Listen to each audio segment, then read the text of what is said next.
আমাদের জার্নি এই বছরের মতো শেষ। এই বছর বলবো না, আর হবে কিনা জানি না, তো ধরেই নিলাম এটা আমাদের লাস্ট জার্নি ছিল। তো আজকের দিন শেষ। আমরা ছিলাম কাল থেকে শিলিগুড়িতে, এই যে এবার হয়ে গেছে, টাইম আছে আমাদের, বাস আছে, আমরা রেড বাসে যাচ্ছি, ফার্স্ট টাইম, সেটাও এক্সপিরিয়েন্স হবে। আর এই যে আমাদের রুম, টাটা বাই বাই, আমরা এবার বেরিয়ে যাব। মামা চলো টাটা।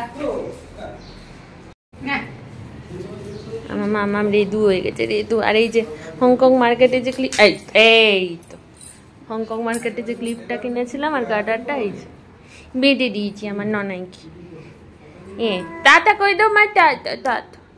হ্যাঁ টাটা কই দিয়েছো, tata tata, bye bye bye bye, আবার দেখা হবে, টাটা, চলো বাই বাই।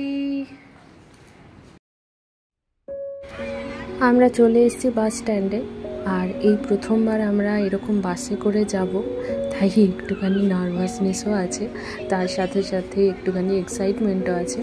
আসলে নার্ভাস লাগছে কারণ আমি বা আমাদের ফ্যামিলি মেম্বাররা কেউই না বাসে অতটা কমফোর্টেবল নয়, যদিও এটা অনেকটাই বেশি কমফোর্টেবল, কিন্তু তবুও ভয় লাগছে। এই দেখছো, এই হচ্ছে আমাদের বাস, আমাদের দুটো মানে আপার আছে লোয়ার আছে, দুটোই কিন্তু আমাদের স্লিপার। আর এই দিকটায় আমরা ব্যাগটাকে লোড করছি, এখানে সবাই যে যার ব্যাগ লোড করছে, আর তার সাথে সাথে ওনারা ওখানে ট্যাগ লাগিয়ে দিচ্ছে, সুতরাং হারিয়ে যাওয়ার কোনো ভয় নেই।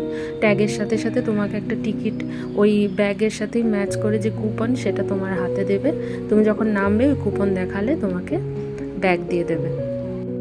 আমার এইটুকু পুচকেকে নিয়ে এটা আমার ফার্স্ট ট্রিপ ছিল দূরে, কিন্তু বিশ্বাস করো আমার মেয়েটা অনেক কোঅপারেট করেছে। এবারে শুধু লাস্টটুকু পেরিয়ে গেলেই ব্যাস। আর এক্সাইটমেন্টের সাথে এবার আমরা উঠছি বাসে, বাইরে থেকে তো দারুণ দেখতে লাগছে, ভিডিওতেও দেখেছি, কিন্তু এবারে সরাসরি এক্সপিরিয়েন্স করব। এই হচ্ছে ভেতরটা, পুরোটাই স্লিপার, আমাদের কোনো বসার সিট নেই, পুরোটাই স্লিপার। তো আমাদের নিচে পড়েছে, এই যে দেখো এরকম আমাদের নিচের পড়েছে, পরপর দুটো পড়েছে। তো আগে আমি আর মাসি, তারপরেরটায় ও আর বাপি থাকবে। আর প্রত্যেকটা জায়গাতেই জুতো রাখার বাক্স দেওয়া আছে, মোবাইল চার্জিং অপশন আছে, ব্যাগ রাখার জায়গা আছে, সুতরাং কোনো অসুবিধা হবে না। বালিশ আছে, কম্বল আছে, সবই আছে। তো দেখা যাক, আশা করছি অতটা ভয়ের কিছু নেই, কিন্তু তাও বাস তো একটু টেনশন লাগছে। আমার পুচকি উঠেই সাজুগুজু শুরু করে দিয়েছে, আর যেহেতু বেড না, ও না বুঝতে পারছে না এটা বাস কিনা, ওর খুব আনন্দ, ও ভাবছে বাড়িতেই আছে, বিছানা পেয়েও তো আনন্দে নাচছে। মাসি ওর চুলটা বেঁধে দিচ্ছে, একটুখানি এলোমেলো করে দিয়েছে বেচারা এতক্ষণে। আর ফাইনালি আমাদের বাস এবার ছেড়ে দিয়েছে, কিছুটা রাস্তা পেরিয়েও এসছে। আর আমার পুচকিকে দেখো, পুচকি শুধু খেলবে খেলবে করছে, কিন্তু বাসের ঠেলায় বেচারা পড়ে যাচ্ছে।